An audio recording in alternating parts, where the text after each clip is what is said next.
With 20 minutes, you can whip up these spicy plantain chips or kelewele right from the comfort of your own home. What's up, guys? My name is Jasmine, and today we are spicing up our souls. We are heading over to Ghana for a kelewele, which I'm excited for. Most people know these as plantain chips or just plantain, but for this recipe, we are focusing on kelewele, which is a Ghanaian style plantain fried up with delicious spices. So here's how to get it started. You want to use a sharp knife, and what I like to do is cut both ends of the plantain because it makes it so much easier to take off the skin fully, kind of like a little plantain jacket. And then you want to slit the plantain down the middle and you'll have two sides cut lengthwise. And then what you want to do is cut your two halves in half. And then you want to cut your plantain into bite-sized chunks. I like to do this diagonally, and then once I have cut my plantains, I will set them aside. Now, full disclosure, one of the plantains that I had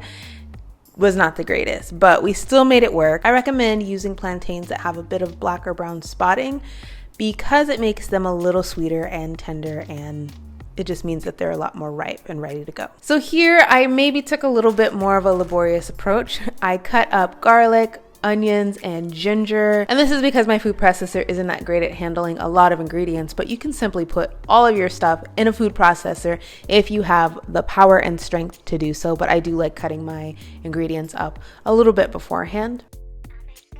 Here is where the kelewele comes into play. It is all about the spices, and for our spicy episode, we are featuring cayenne pepper. You also want to add a little bit of lemon, nutmeg, salt, and bouillon. And you can use a Maggi bouillon cube if that's the route you want to go. I wanted to make these more on the vegan side, so I simply used a more liquidy vegetable bouillon. If you have time, you can let your plantains sit for about 10 to 15 minutes. You just want to let them sit out. But here, what we're going to do is just fry them up. So I am frying my plantains in canola oil. You can use vegetable oil. And I'm going to fry them actually in one batch. I tried to fry them in two batches.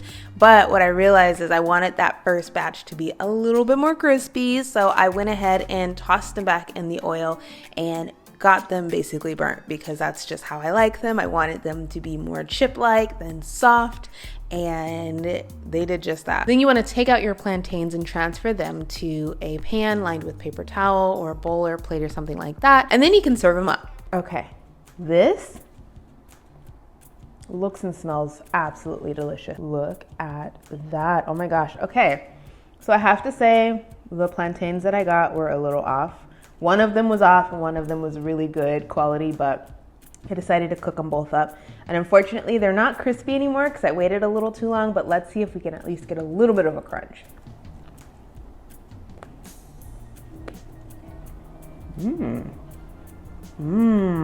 I love the combination of spices, the onions, the garlic, all of that.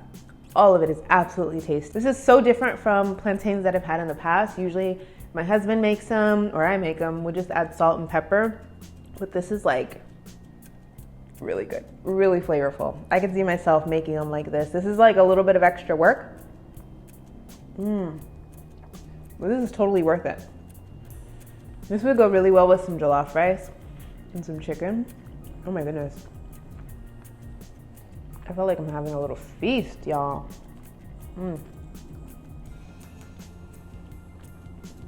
Leave me a comment down below letting me know what you want me to try next. Community input is the purpose of this channel, and I really want to include you all in the process of me making these recipes.